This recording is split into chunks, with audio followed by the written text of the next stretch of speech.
Happy Devils Wednesday. This is the State of the Fan Address, episode 148. Coming to you live from the Primetime Radio virtual studios.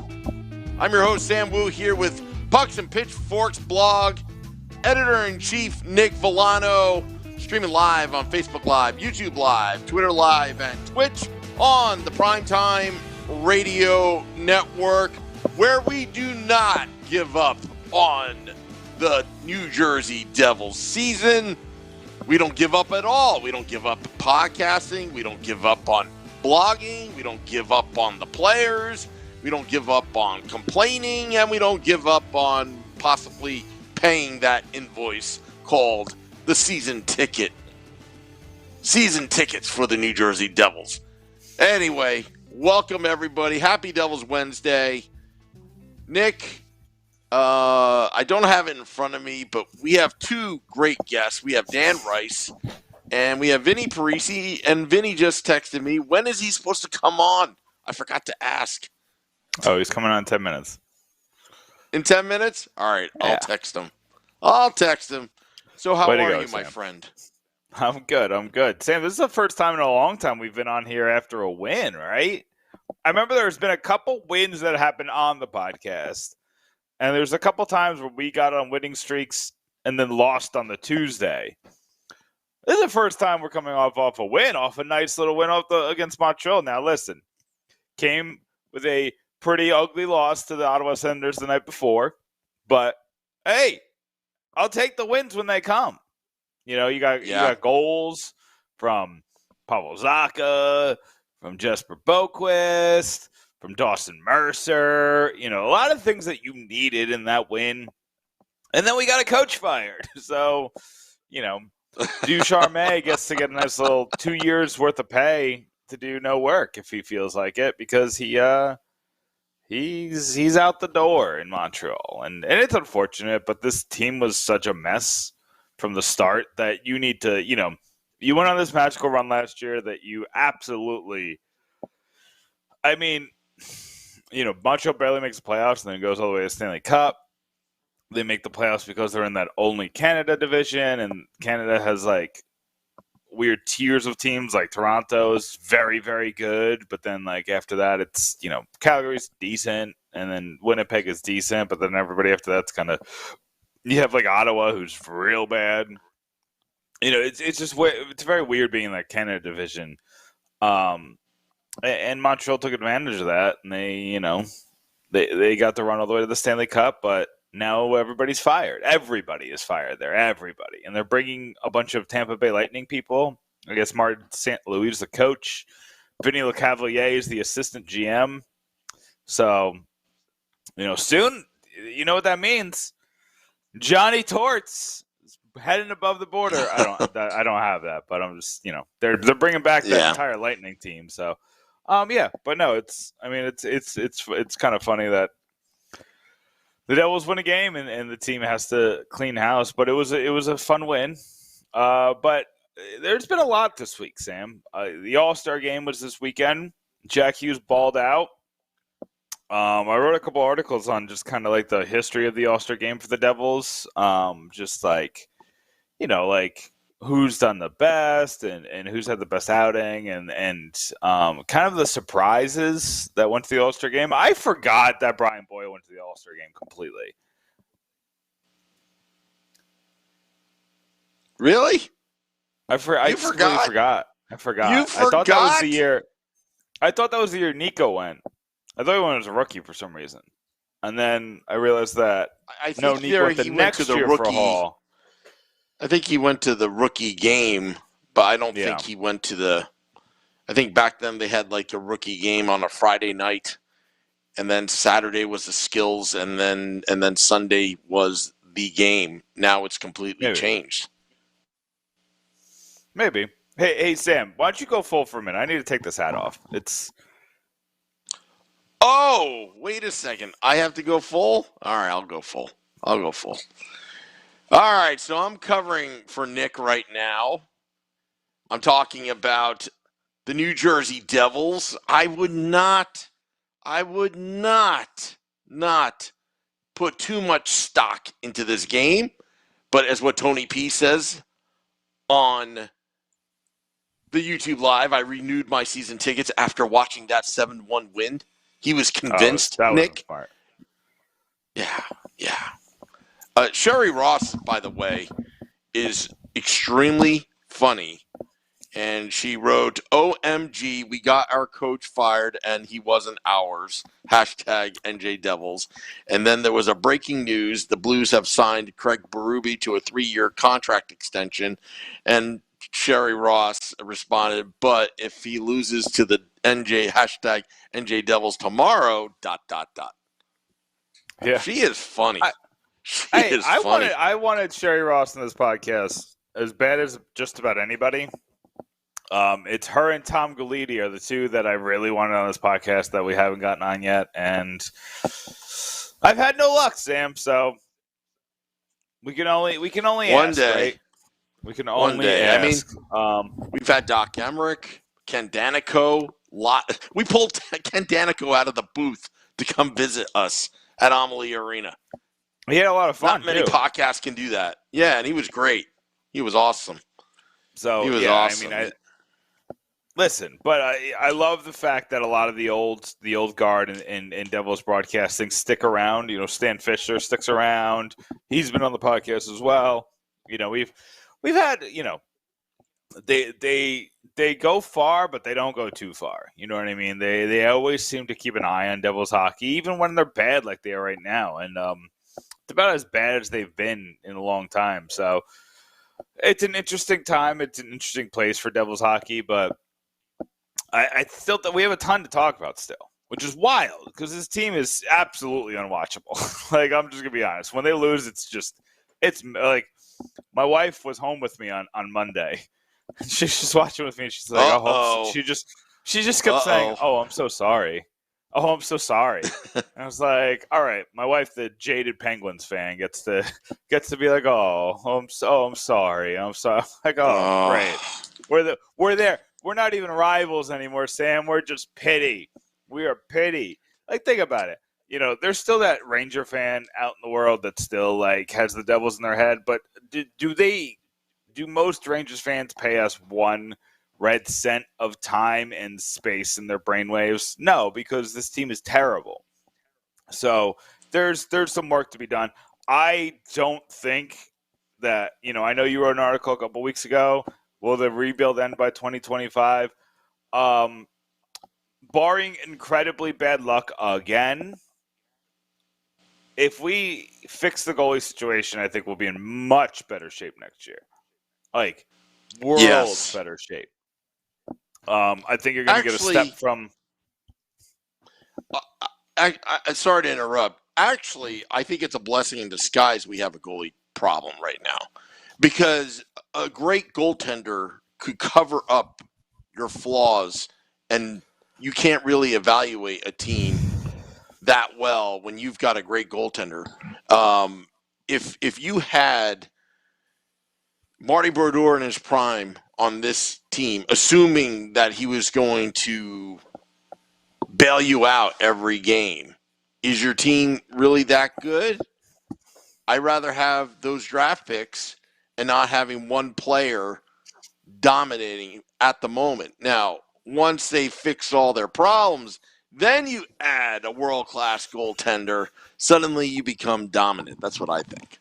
See, what happened to you, Sam, and it's almost time to grab Vinny, but what happened to you just there, Sam, is you sided with the analytics community that says they'd rather... No, I didn't. You said you'd rather tank than be a fringe playoff team. You said you'd rather tank. No. That's what you said. I didn't say tank. I didn't say tank. Those were the words. No. You said draft pick. That precious draft. No. The draft. No. You don't tank to get the precious draft pick. If you're that bad, like the Devils are, you play bad and don't put the Band-Aid on it with a world-class goaltender. Once you fix things, then you get the world-class goaltender. I don't know what Vinnie Parise thinks. You know that Vinnie Parise, pucksandpitchforks.com, the blogging machine, the article machine that blogs all over the place in Chicago, but blogs about the New Jersey Devils. And he's also the host of Game Day Live. And also, he got his old Twitter account back, which he did not tell me. Plus, 5,000 he's strong. got he is moving up in this world. I see some Facebook status changes, which I'm very happy about. And I think he needs to have the proper introduction because he is my co-host of Game Day Live and my fellow writer at pucksandpitchforks.com. He needs his own intro music, and when I hear this, I think of Vinnie Parise. Welcome to the State of the Fan Address via the Primetime Radio Virtual Studios.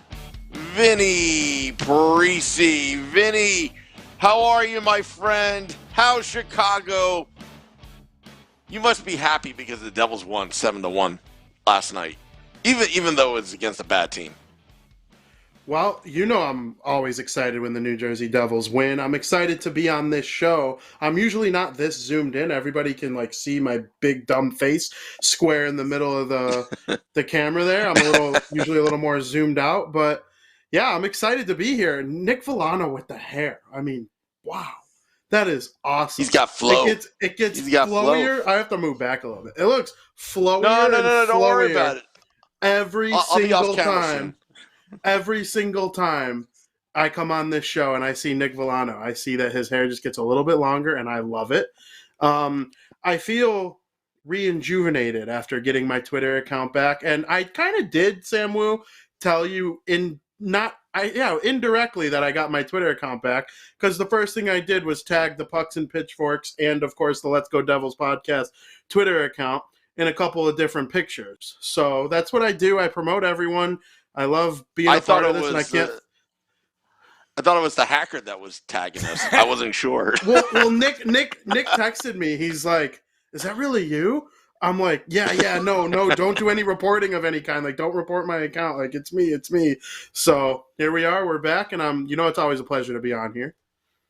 Yeah, and also, folks, just one last thing. Your other account, Vinnie _Parise, at Vinnie _Parise. I don't like that guy anymore. But you can still follow him. He's kind of a douche, but at the same time, I put it on private for now, just because I don't want people to get confused. Maybe I'll run it as a backup or a Devils stats account at some point.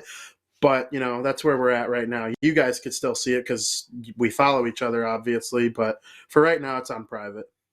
Well, there you go. So let's move on. The reason I had you on, Vinny, is I want to talk All-Star Game and kind of the festivities and the pomp, the circumstance.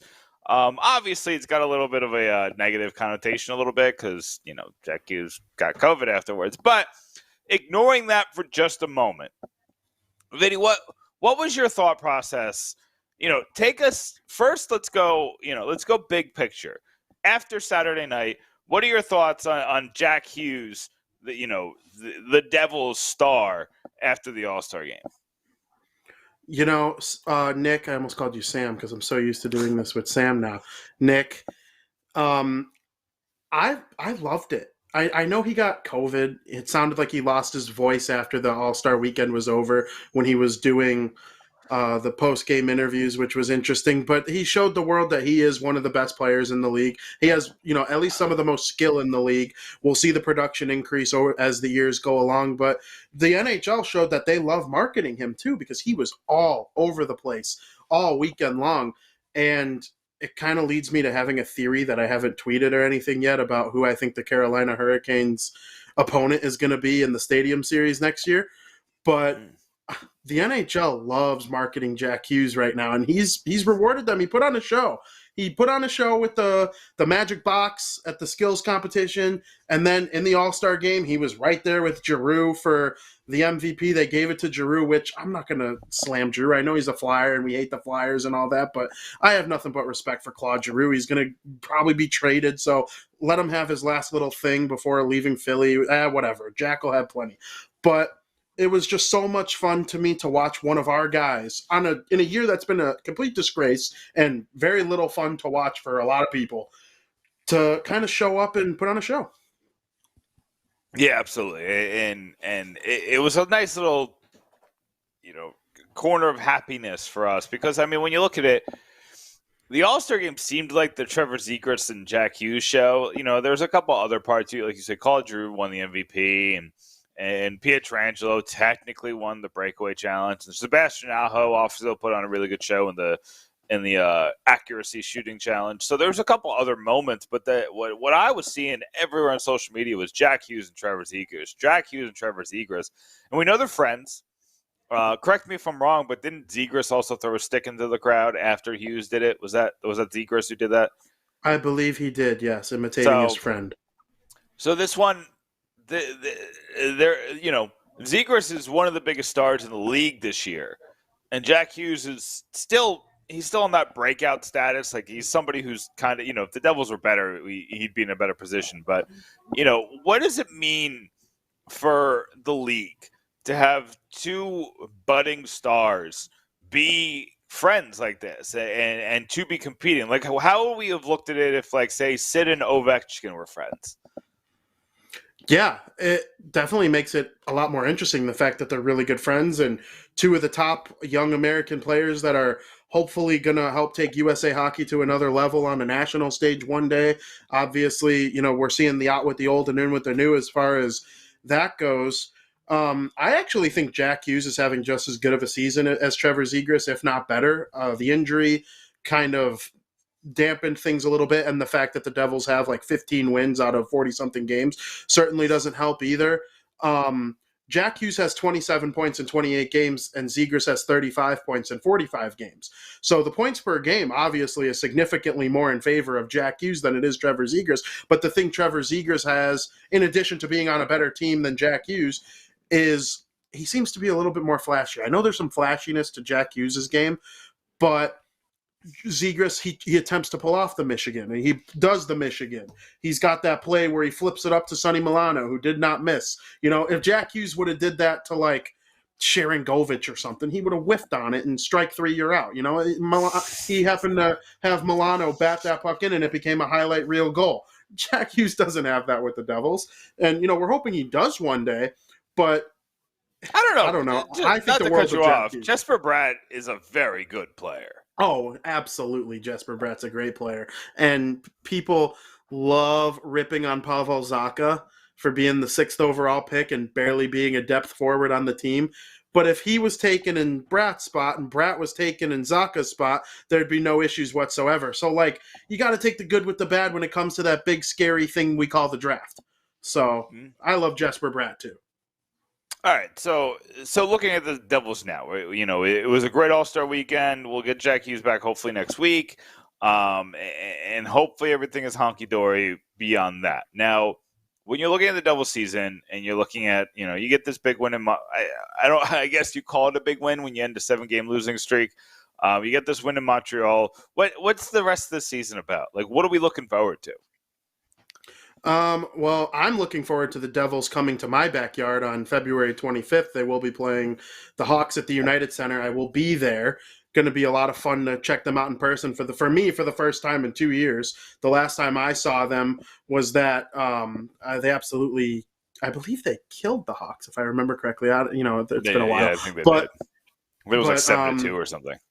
Yeah, but they were also like pretty injured back then. I've never seen Jack Hughes in person. He didn't play in that game. I don't remember the exact reason why. I don't remember if there was like a slight injury or like something with his, I don't know.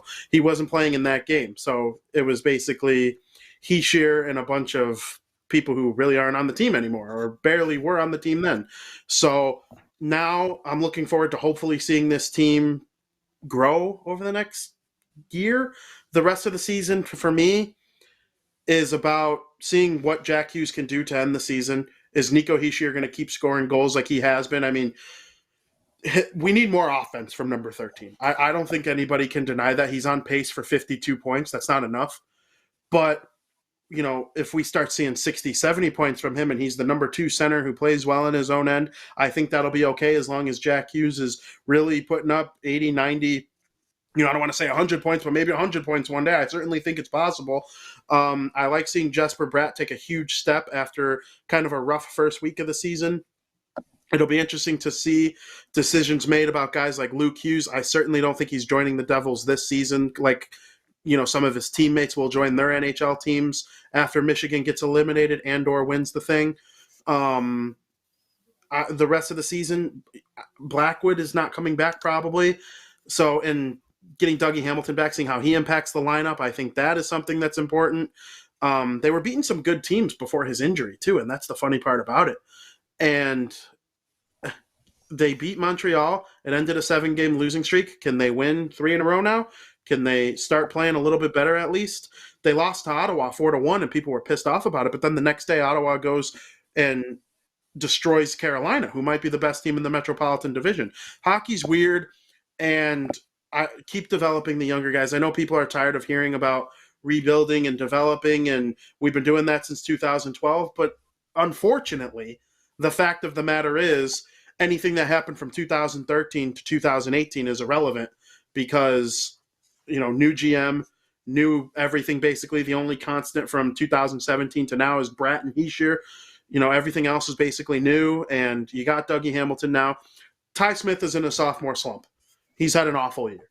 This is going to be a year that he wants to forget, but he's going to come into next year, and a lot of times guys in their third year, they figure it back out again. They work out over the summer, or they do things differently. He'll be ready to come to play next year. I wouldn't give up on him just yet, but pucksandpitchforks.com, you made me real excited with your top 25 prospects. A lot of people believe in this group. I don't think they have that one superstar prospect like they once did with Jack Hughes and even Hischier, Smith maybe, but there's some good depth to this organization, and we just got to see it come up at the NHL level soon.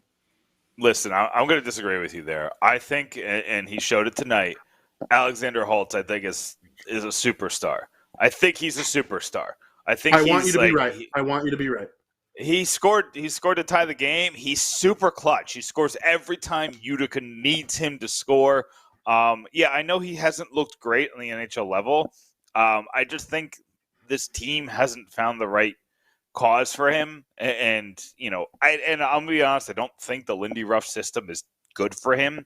I think he's a guy who needs to slow it down, and I'll probably write about this in a couple weeks, but I think Nico Hischier is his future center. I honestly think that you're going to go on the right side, you're going to have Jesper Bratt, and Alexander Holtz 1-2 for a long time. Bratt makes a lot more sense with Hughes, who's a guy who wants to take chances. He wants to light it up. You said that Trevor Zegras is all about the highlight. I think Hughes is in that generation. Nico Hischier, a little bit of an old school center guy, like a Ryan Getzlaf type, like a Ryan Kessler type, even maybe like not as much on the defensive focus as Ryan Kessler, but kind of in that brevity and in that scope. So I think that what you're going to see is putting, same thing with Getzlaf. When you found him his Corey Perry, it just clicked and it worked for years and years and years. I think that's what's going to happen with Holtz. They're not the same player, but I'm just saying that as far as like finding a chemistry like that, I think you're going to end up seeing Holtz with Hischier, and then you're going to see Bratt with Hughes, and then you just have to figure out that left side. Once you figure out that left side, I really don't think anybody in the situation right now is somebody I would want there. Tatar is not. He's not really impressing me. Johnson is not there. Sharangovich, I like, but he's got a couple flaws in his game that kind of concern me, and I wouldn't be surprised if he's somebody who's trade bait this season and used to get something big. But yeah, and then before I let you go, Vinny, this interview flew by. We had Sam took up too much of it. So I'm yelling at you, Sam. I'm just kidding. But before I let you go, Vinny, what's your outlook? This season has been the season for Mo. We lost both goalies. We lost Jack Hughes for 6 weeks. We lost Dougie Hamilton for a bunch of weeks. We lost a bunch of people from COVID. We've had, I think, only like 15 games of the Ryan Graves Dougie Hamilton pairing, which has been phenomenal and lights out. and it allows Jonas Siegenthaler and Damon Severson to be together. Everything has just gone wrong for this team. Do you think we are closer to contention, or do you think we're closer to 3 more years of rebuild? I'm going to be optimistic on that. I think a little closer to contention than a full-blown rebuild, of course. If you were to ask me on September 1st, Vinny, going into the season, what are the 3 biggest things who are the 3 biggest pillars on the Devils right now? I would have said Jack Hughes, Dougie Hamilton, and Mackenzie Blackwood. They've played a lot of games without all 3 of them. So that's a major issue. I think if you were to take, let's say, who's a good team in the Metro? The Pittsburgh Penguins. If you were to take Sidney Crosby, Christopher Letang, and Kristen Jarry off their team in 20 out of their 40-something games that they've played this season, they wouldn't have a good record at all. And I look at a team like the New York Rangers, who excelled their rebuild a little bit quicker than the Devils. Well, why did they do that? They hit on Mika Zibanejad, trade, Artemi Panarin, free agent signing, Fox, and then Chesterkin turned out to be better than Blackwood by like a lot. But the Rangers' future, the Rangers' future is a 30-something-year-old Panarin, 30-something-year-old Zibanejad, and Fox and Chesterkin. They're not winning right now because of their younger players. So once those guys start to age out a little bit, the Rangers should be worried about the fact that Lafreniere and Kakko are basically invisible every single night. And, Keandre Miller's been okay, but he certainly hasn't been like that first-round pick like Adam Fox. I don't think Fox was a first-round pick, but he came up and was awesome. So as far as the future, I think the right players on the Devils are their best players, meaning the younger guys that you want to build around.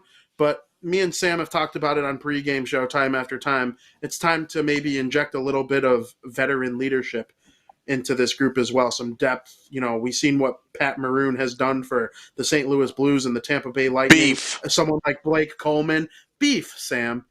Big old Italian beef. Vinny, so good having you on. We haven't had you on the State of the Fan Address in a while, so it's been a while. You've been poached. You've been poached by Sam for Game Day Live. But Vinny, what do you got coming up for pucksandpitchforks.com? Pucksandpitchforks.com. I actually planned on writing something about Hischier and his goal scoring. He's up to 10 goals, and he's on pace to get into the high teens, but we're hoping maybe a little bit of a goal streak here can get him into the 20s and really start getting him going, because he had a very bad shooting percentage early in the season that you knew that the law of averages would say it comes up a little bit, so that's in the works. I actually also planned on looking ahead to the rest of the Devil schedule, and after the game against the Blues, probably kind of be okay, they did this without Jack Hughes. What can they do now that he came back? And, roll along the rest of the season and, maybe start looking at some of the prospects that are coming up in this draft that's supposed to be really good. So I know we're talking about draft once again in March, but, that's probably going to be something I'm working on a lot. And so it should be a lot of fun, though. I'm excited to be a part of all this. Getting my Twitter account back has rejuvenated me. I'm ready to go. There we go. And the Devils are starting winning now. Hopefully. They've won one time. So my Twitter was gone for 5 days short of a month. I lost it on January 7th and got it back on February 25th. Or not February, January 25th or something like that. I am certain that's the reason they were so bad. They won one time in that month that I didn't have the Twitter, once. So that's really kind of funny, actually. Yeah, there you go. Yeah, we there was nothing to tweet about, Vinny. There was nothing to tweet about. But Vinnie Parise, pucksandpitchforks.com. Also check him out at the Windy City and Sox Showdown. Make sure that you check him out at all of his places. And at Vinnie Parise, the OG. Well, I guess it's the second Twitter account at Vinnie Parise. Check him out there. Vinny, thanks so much for coming on. Absolutely, guys. Thank you for having me. Anytime you guys need, I love coming on. Thanks, Vinny, and I'll see you tomorrow on Game Day Live. That is Vinnie Parise. Oh, pucksandpitchforks.com, contributor, a writing machine, but I'm not going to monopolize the time of hyping him up because according to you, Nick, I messed up the schedule. Hit a nerve. I knew it would hit a nerve. No, it's all fun. I'm excited for our next guest, though. We're going to talk. We're going to talk to Dan Rice because right now women's hockey is front and center. You know, the Olympics are happening. USA versus Canada was a wild game. I when I saw it, I was like, we gotta have a primer because I believe he's gonna have to answer some of these things for me because the Olympics are it's hard, a little harder to follow the shoot because it's these things come on at 2:00 in the morning, Sam. Yeah, a lot of us it's nap time. I'll tell you what, I love good competition. I love seeing athletes go at it. But the one sport that I really enjoyed for the 4th Olympic in a row is curling. There you go. I just enjoy the Italians. They won. You know what? Maybe we should have the state of the curling address one day, Nick. You and I would talk curling, scream at each other, harder. Anyway. Yeah, and the one thing I noticed about curling is that they just don't get hype. Like, they threw a shot that won them gold.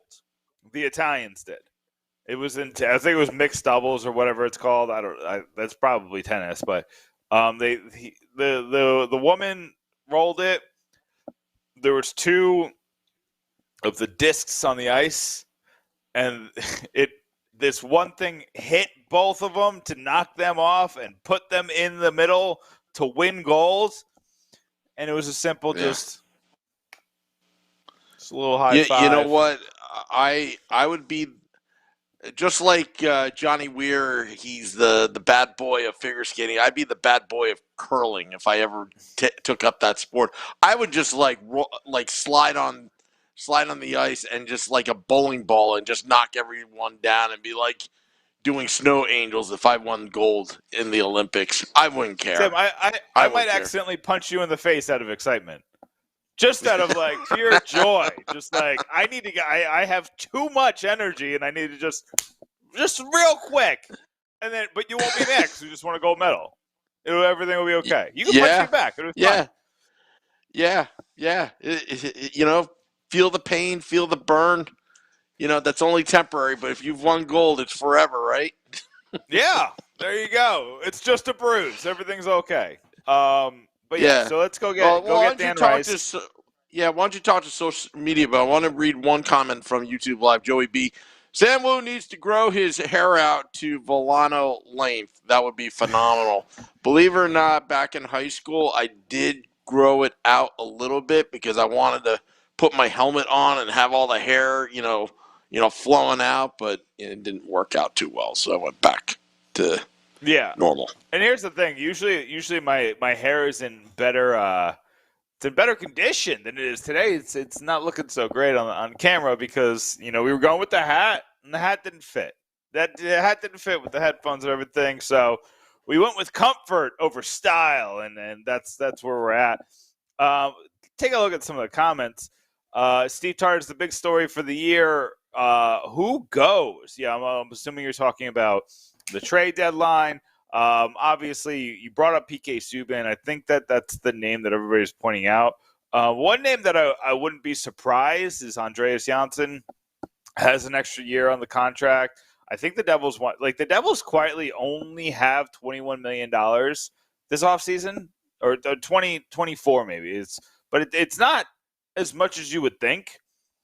And they got to sign Jesper Bratt. So if Jesper Bratt comes in around 7, they're only working with like $14 or $15 million. And then if they have to sign Zaka and they have to sign Wood and they have to sign a couple other people, that money kind of goes away pretty quickly. So I think they're going to make a couple moves of guys they think are just repeats. And I think that if you have Tatar and you have Janssen, I think that what they bring to the ice is pretty much the same, which is middle six scoring with the right center. Just kind of like a ho-hum situation there. So I think Andreas Janssen's a player to watch when it comes to who's going to get traded. And Steve Tardis wants to move 11 and 90. Craig Best wants to move Damon Severson and Pavel Zacha. People, Sam, they just want to trade them all. This Pokemon out here. Got to trade them all. Fans are fed up. Fans are fed up, and they just want change. It's nothing personal. They just want change. They want to make the pain go away. And these are decent players. It's going to be interesting what Tom Fitzgerald's going to do. The Devils need a full-time goaltender, and I think it's going to have to happen either through free agency or a big trade to get that goaltender, because there's just too many of the same pieces with the New Jersey Devils. They have bargaining chips. They've got assets, and it's just a matter of Tom Fitzgerald figuring it out and finding the right team. But hey, Nick, we got somebody on the phone line. He's also another Pucks and Pitchforks contributor. You can find him on Twitter at DRiceHockey. He writes about the PHF. He writes about our New Jersey Devils. He's everywhere. He's podcasting as well. Pleased to welcome back our good friend Dan Rice. Dan, you're on with Sam and Nick. How are you, my friend? I'm doing great, guys. How are you tonight? Oh, we're doing good.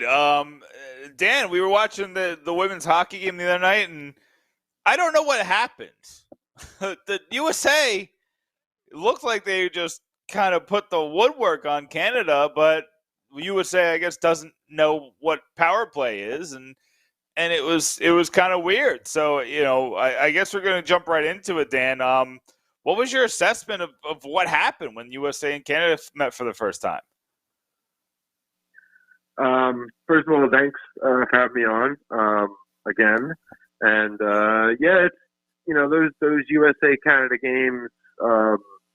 It's kind of, they almost never disappoint you because it's always a great game like that, where it's you feel like one team has all the control, and then all of a sudden the script gets flipped, and as we saw the other night, Canada, all of a sudden they were ahead 4-2, and they were getting really badly outshot, especially early on. But there's always that big swing of momentum. They're both really great teams. They played, and they often do leading up to these Olympic Games. They play against each other so often, in a best of 7, a best of 9 or whatever. It's always going to be 5-4 or 4-3. Like they're just that close in talent, and it's awesome to see. It's the best of the best. Not to discredit the other nations, because there are some really good players on those teams too. But currently, it's the best of the best, and it's great theater. I'm glad the game was on at 11 o'clock and not like 3 a.m, where more people, at least on our coast, where more people can get their eyes on it. But I can't wait for the inevitable rematch that we all think we're going to see. But this is a tournament where it's single elimination after this, so anything can happen. Yeah, I wanted to kind of get into that, like what's next. So I know the preliminary round is over. So can you kind of go into what happens now? Now it's the quarterfinals. Now you're in the knockout round, and there's 8 teams left, and Canada and USA are at the opposite ends of the bracket, and it's likely that they both get there, but we'll see. It's the Olympics. Miracle on Ice has happened in the Olympics, and all types of other crazy stuff. COVID is over there. It was a little weird when I didn't watch it, but I was following along online when Russia and or the Russia Olympic Committee team and Team Canada, their game was delayed a little bit because of an inconclusive test, and eventually the players all played with masks on, and then when they got the results of the test, then the Russia players took their masks off, but the Canadian players kept theirs on. So who knows what's going to happen, but I'm pretty sure we're going to see USA versus Canada. And I think just like the last Olympics, the result's going to be different when we get to the gold medal game. Yeah.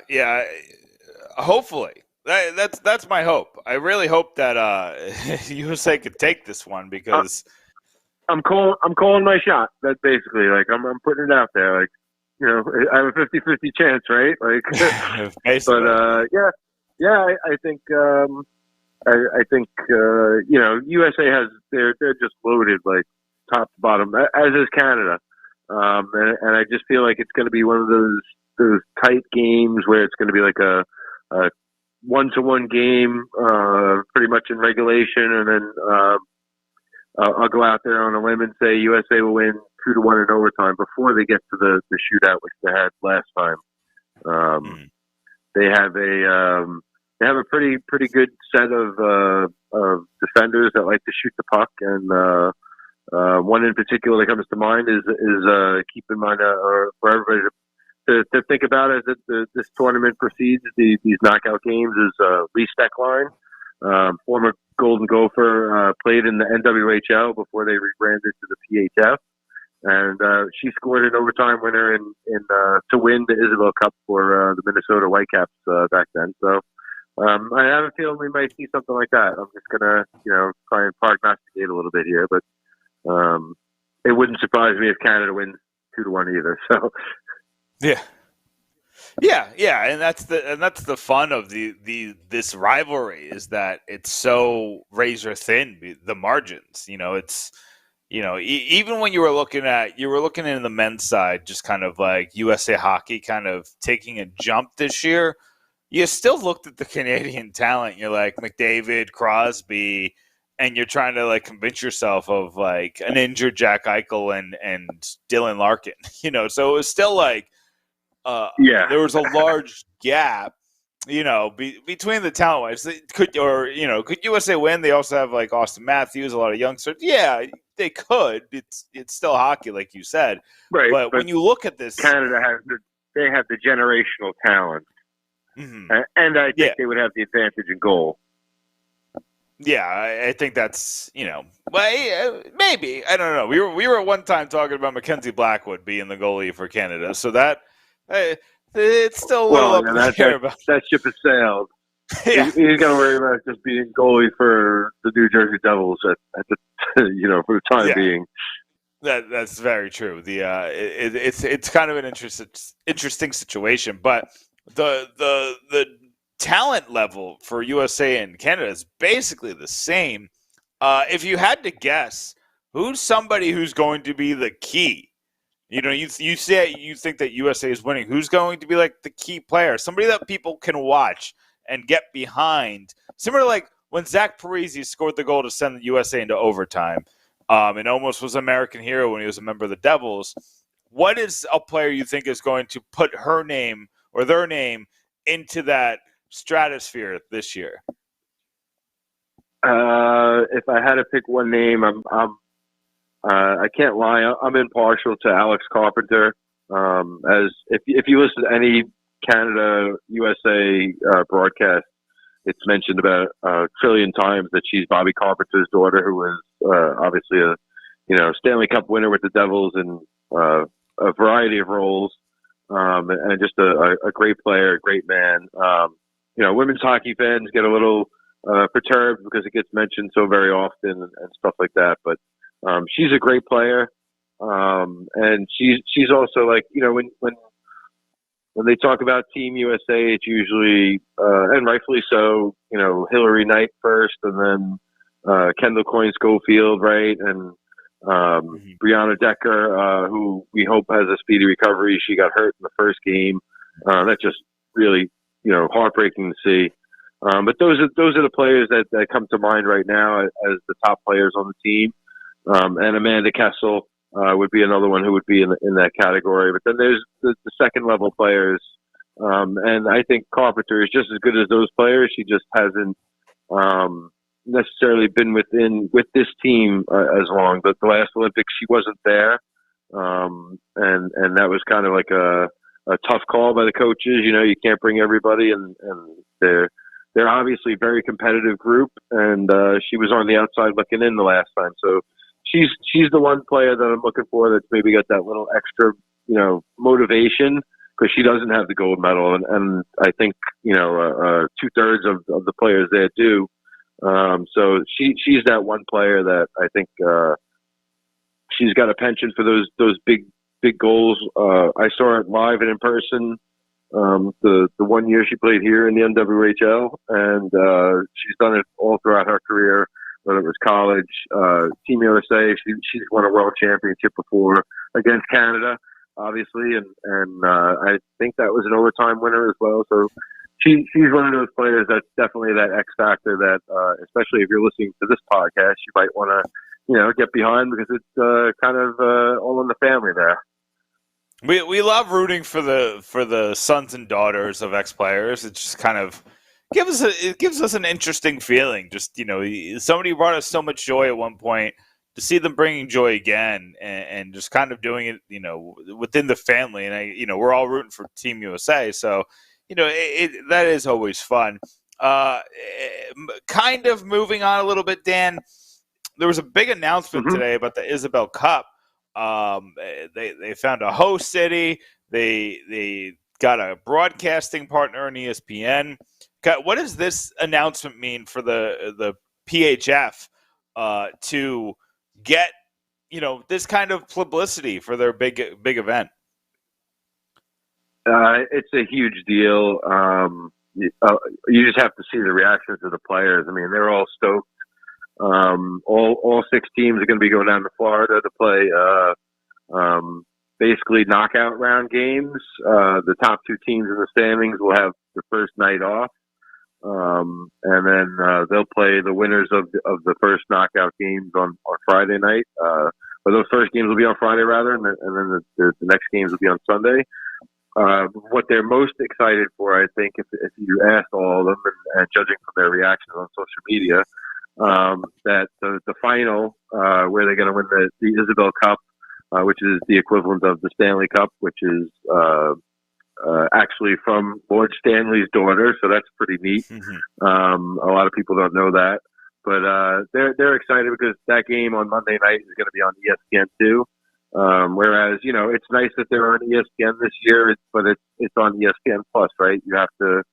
It's on a streaming service. You have to pay to subscribe to that service to watch those games. So maybe you're already a hockey fan and you're already subscribed. Maybe you subscribe because, you wanted to watch them. However it worked out. But these games will be on cable TV where, their fans and their family can go out and watch these games at a bar now, which I think is going to be a pretty neat thing, depending on, obviously who's in the final. And I believe, it was the Riveters captain, Madison Packer, that tweeted something about everybody in New Jersey is going to be watching this in the bars. They're going to watch us, celebrate and win the Isabel Cup. So that really kind of struck me as that is kind of a big deal.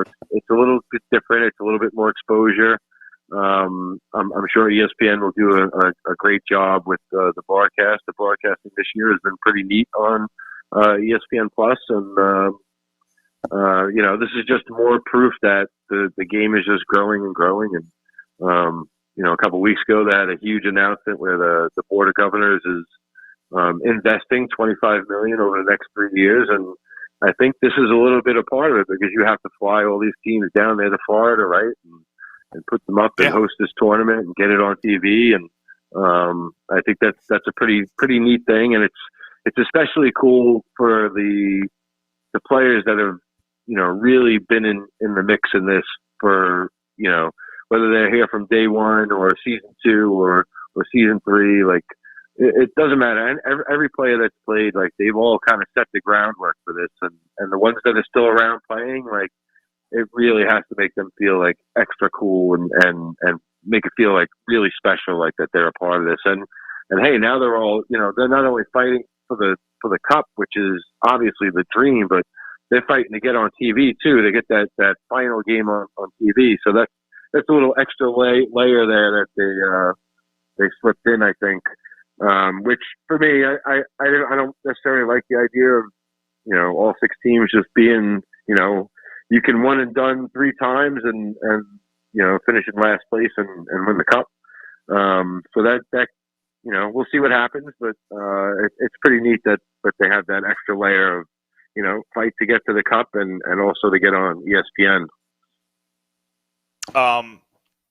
And you kind of just you kind of transitioned into my next question, because I wanted to real quick before we let you go ask about the Riveters and kind of sure the record isn't great. They're not having the best season. They're in second to last place. But like you said, they have a shot. But do they have a shot? Like, is there any like weird Montreal vibes here where a bad team just kind of goes on a run because they get the opportunity? Is there maybe has there been injuries that have caused them to be here that maybe they could get some players back? Is there something of hope for our local team?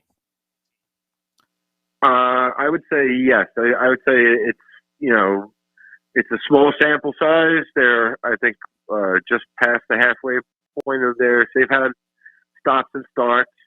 The last game they played, they beat Boston in Boston, and Boston is the defending champs. Now, they're not the team they were last year, but they're still really, really good. And for the Riveters to go in there and not only beat Boston, but win the game like wire to wire. Like, they led early. Boston tried their little comeback, and the Riveters were able to withstand it. So I would say if you're a Riveters fan, like you feel pretty decent about your team's chances.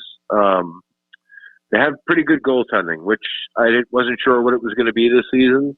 The defense is where they've kind of been a little sketchy at times, but they've played more games together now because it's been like really, really rebuilt over the off season. And I think they might be getting a player back who's been with them since day one, Kira Dostal-Arena. She didn't re-sign at the beginning of the season, and everybody was like, "Oh my God, she's not coming back." She's been with the team since the beginning, but we found out that she didn't re-sign because she was pregnant and giving birth. So that's a pretty good reason to focus your energy elsewhere. But I do believe, it kind of takes away from your workout time and ice time and stuff like that. Everything went great with that. She's got a healthy baby, and I believe I've seen pictures of her at Riveters practice. I haven't been there myself, but I believe I've seen her there. So if she's not playing this weekend, I would assume the following weekend. But they have a little bit of time here. They play a big series up in Buffalo this weekend, and then they have a bunch of home games. They're pretty much done with all their road games, I believe. So they have a nice little home stand at the end of the season. Pretty much all of March they're going to be home games. So that's where they can really pick up some points, and in their standings, which I really like the idea that they've implemented this year. It's 3 points for a regulation win and 2 for an overtime win, 1 for an overtime loss. So it really does kind of change you can make up ground a little bit quicker, I think. So it's all going to be positioning to who you're going to play once they get down to Florida, really. But they have a good team. They definitely have players that can score. And if they figure the defense part out and give their goaltender a little bit of help, their goaltenders have been really good. Then they're just as lethal as the other teams are. And Dan, I know you were saying that you had something in the works for us. I did. Can you give us a hint of what's coming up? Sorry, I was slow there. I couldn't hear myself for a second, but I think I'm good. Can you give us a hint about what you got coming up on Pucks and Pitchforks? I can. Tomorrow afternoon, early afternoon, late afternoon, or early evening, I have a phone interview with one of the Devils prospects, Artem Shalane from UConn University. 5th round pick, I think he was, in 2020 draft. So that was one draft ago. Was that the Jack Hughes draft? I don't even know what year is what anymore. Everything's so confusing. That was the Holtz draft. That was the Holtz-Mercer draft.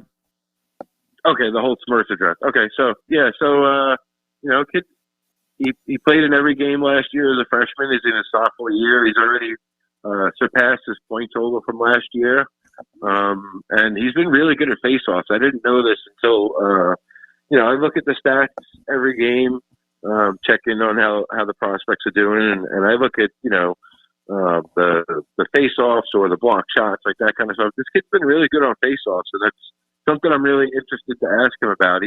Last season in 23 games, he was at like a 60% clip. And on his bio on the league web on the team website, it said he was tied for the lead in Hockey East, or he was the leader in Hockey East and the leader on UConn. And I was like, wow, like that's pretty good. And this season, it's been a little bit maybe a tick below, but he's also probably playing a little bit more minutes. I'm assuming maybe he's getting more face-off time. I see, you see the lines. He's been second line, third line, first line. So those are all kind of things I'm curious, and I just I want to know, like what kind of communication he's had with them, like. Have they asked him to work on these particular things? Because, the last couple of years we haven't had the development camps, right? They haven't had a chance to, although, he's a college kid and sometimes they have to pay their own way to go to those things.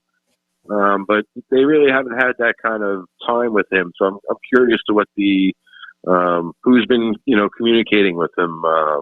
Has it been a Megan Dugan who's right? That's one of her things is player development. So, that's some of the stuff I'm curious to ask him about tomorrow. Awesome. Yeah, so that'll be up sometime in the next week or so. Everybody look for that from Dan Rice on pucksandpitchforks.com. Check him out for all his women's hockey stuff on the Ice Garden.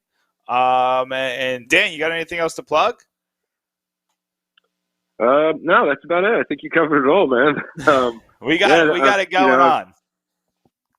You got it covered like top to bottom, man.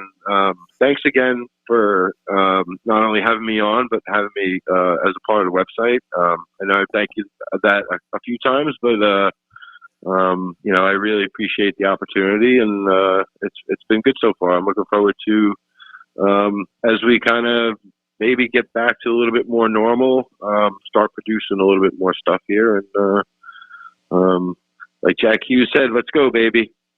Yeah, I'm ready to get back to somewhat of a normal life and somewhat of a normal reporting life for Dan Rice over at Prudential Center. So, Dan, thanks so much for coming on. Thanks so much for giving us some of your insight on the women's game, and thanks for writing for us, and we'll have you on again soon.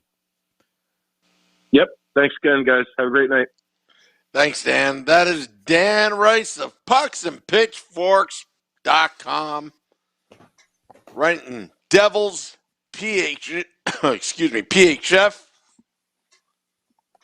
He's all hockey. That's why his Twitter account is DRice Hockey. All hockey. You don't want to hold a guy down. It's funny. I work in an industry where, you might be tempted to put where you work in your Twitter account, because it's an easier way to identify when you work there, but I've noticed more people write non-identifiers in their accounts just because you never know where life is going to take you. Yeah. And if you get that valued blue check mark, I heard it's a pain to change if you get that valued blue check mark and you try to change the handle. So don't do that. Don't do that. Don't do that, folks. But yeah, that's the podcast, Sam. That's all I got. There's a piece up right now on pucksandpitchforks.com about the black jersey. No, we're not talking about the jersey. We're talking about doing the black jersey right. Tomorrow there's going to be an announcement from we'll call it the organization. And there's going to be a black jersey that I think you're all going to want to see and probably buy. I might buy one, Sam. I'm not sure. I got to see if they're on sale for shipping. If you have to go to the team store. I'm being very vague on purpose. Go to pucksandpitchforks.com to see what I'm talking You about better tell right me now. after the podcast. Oh, maybe. You better tell me. I need that click, Sam. I need that click from you. Give me that Pucks and Pitchforks click. Give me that click. But yeah, so that's on the website right now. Go check that out. The top 25 prospects. I promised you that it would be out this week. It's up. Top 25 prospects. Vinny brought it up. I told you we had a bunch of stuff on the All-Star game. Yeah, Jeremy wrote something on reasons why to watch the Devils right now. There's not many, but we found 3. So, we got a couple things on pucksandpitchforks.com right now. Make sure you head there. Check it out. It'll be a lot of fun. But yeah, so Sam, that's what I got. Great. All right. Well, I want to thank all those watching. I also want to announce a couple things before we go. That even though we've fell on hard times with this team in terms of wins and losses, the Let's Go Devils podcast has marched on. We didn't give up. We didn't get mad. We didn't give up. But probably about next week, we will hit 250,000 downloads for this podcast. This little podcast. Stay at the Fan Address. Let's Go Devils podcast, Sunday edition. Devils After Dark, Game Day Live, Woo Report. All those podcasts over less than 5 years will hit a big milestone. 250,000 downloads. That's a lot of downloads. Famous. I know. We got you in Tampa, Vinny in Chicago, myself in New Jersey, Beer Baron, New Jersey, Shorts guy somewhere in New Jersey, and Scotty out in L.A., in Beverly Hills. Look at him. Doing this podcast. Oh, so he'll know an agent for when we get famous. Oh, of course. I mean, heck, he skipped Game Day Live after that debacle. 7-1 beatdown of the Devils by the Toronto Maple Leafs. Vinny filled in that night. And where was Scotty? At the Jackass premiere. He was with Johnny Knoxville and all them. Oh. Yeah, he had. And of course, this is how he phrases it. Sorry, dude. I just got word that I'm there. I have to go. They're twisting my arm. They're really pushing me out the door, man. Like, yeah, it's a work thing, Roger free food, free going to be drink. there. I think a limo's taking me. I might get the slam wee man. It's terrible. And you know what? It's really funny. It's really funny about Scotty is, he's on SiriusXM Liquid Metal, and I have a lot of friends that listen to that station, and there are a lot of our listeners listen to that station, and haven't put it together that that's the same Scotty from that channel and the same Scotty on Devils After Dark and Let's Go Devils podcast. It's quite funny, actually.